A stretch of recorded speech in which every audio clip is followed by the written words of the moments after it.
switch gears and ask you about something that has historical relevance, because there's a lot of a lot of people who question the actual happenings of, say, the Mahabharata, or the Ramayana, and all of that.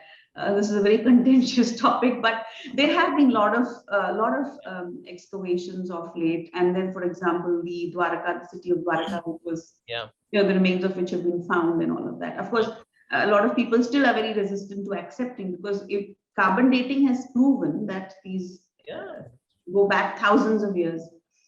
So what could you talk a little bit about that, and also the fact that proves the historicity of Krishna, and also maybe talk a little bit about the Bharatiya division, or the Hindu idea or division of time. The Gregorian calendar is actually has been thrust upon us, but we believe in the Manavantara, the Kalpa, the Yuga, and things of that way. So I know it's a little enmeshed, but if you could talk a little bit about it. So you see about mythology, as people use this word Hindu mythology.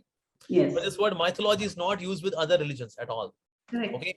Do we say Sikh mythology? No. 600 years ago? Correct. Acha, is there known as something Islamic mythology? No. 1400 years ago. Period. Acha, is there something known as Christian mythology? No. 2020 years ago. What? Jesus Christ. Acha, is there something known as Buddhist mythology? No. 2500 years ago, Lord Buddha came. Acha, but Bhagavad Gita came 5000 years ago. Mythology.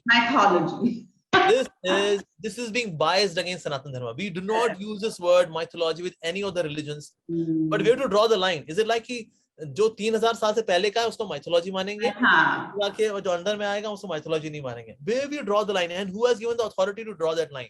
Excuse me. So just like these religions, they have got some history. Otherwise, what's the proof that Allah gave Quran to Prophet Muhammad? Somebody took the photograph, somebody took the video, and yes, here is the video. No. And regarding the authenticity of Bible, well, what John felt, he has learned from Jesus Christ, or what Luke felt, or Judas felt, that they have written. Okay, bona fide. So we blindly accept others as bona fide, but Hindu, this is mythological text. So basically, Indologists who came to India, they could see that from north to south, from east to west, there is not even a single beggar in India. Not even a single beggar in India. And the only way he proposed that we can conquer India is to somehow convince them that our way of education is better than theirs. And somehow we have to break their faith in their way of education. So firstly, we have to break their faith in their education. Secondly, we have to break their faith in their gurus. Correct. So then they started this convent education, which has value, and this gurukuls, no supply of money to them. So that ultimately they get deteriorated in due course of time. Gurus, ladki bol, teko Swamiji city mare tere ko. Swamiji will sell at you, will give you 2,000 rupees. Oh yeah, sure, I'll say that. So next the girl comes, such and such Swamiji yesterday said, and then Swamiji became, Swamiji said, "Nahi, I never whistled on anyone, I was saying Om. No, it was not Om, it was saying woo. So Swamiji got badnaam. Exactly. So Swamiji badnaam hue, Gurukul badnaam hua. Bilkul. So then people lost faith in this education system. And then what's the next option? Convent education. Convent. English bolna bhai. English education. So then in this, even there is nothing wrong in English. We are having this. We are talking in English today. Yeah. But in English, you feed this, that the Hindu mythology, they are imaginary figures, and you distort history as well. The Ramayana is being distorted in many ways in some of the versions. Like in one of the Ramayana I was reading, Hanumanji, when he went to Lanka, he was admiring the naked beauties of the queens of Ravan. Come on. How can you write such a thing about Hanumanji? Whose version is this? Yeah, these English versions are there. Englishmen who write Ramayana. The academics, the Indologists. The intellectuals. Yes. Yeah, they are least intellectual, absolutely dumbos, driven by a devil, absolutely.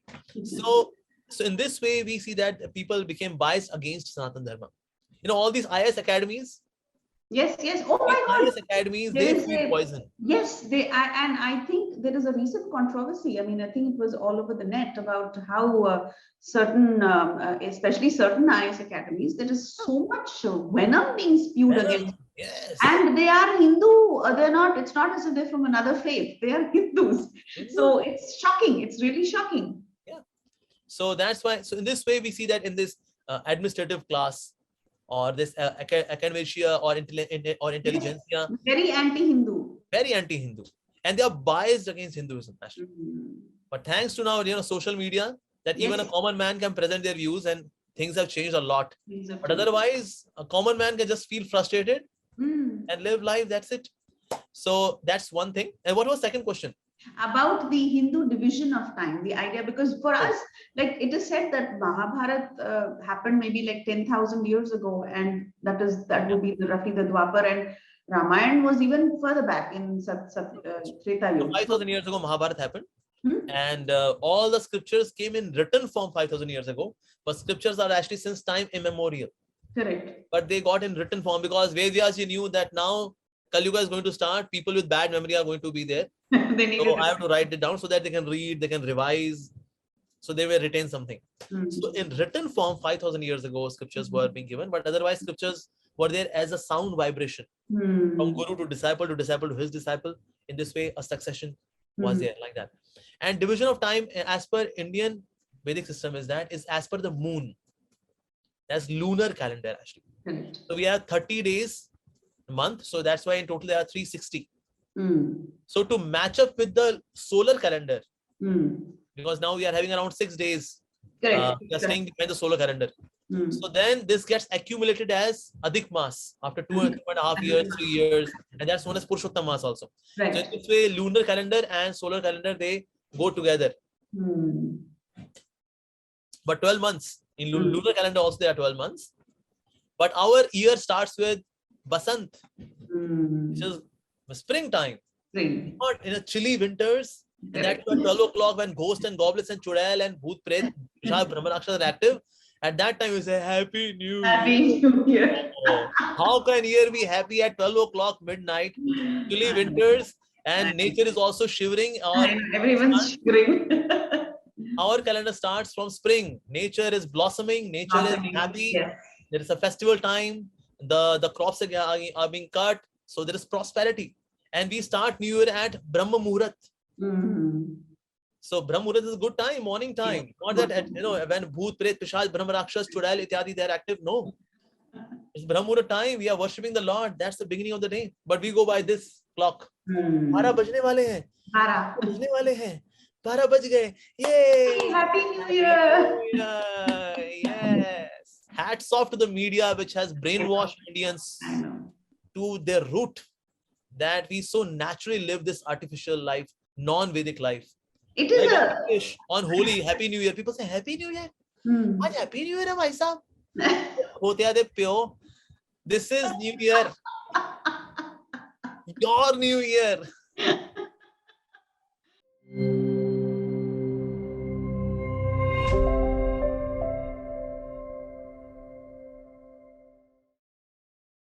Please remember to subscribe to us and switch on the notifications for this channel. For our other social media links, more content, and to support our work, please visit citti.net. Dhanyavad. Namaskar.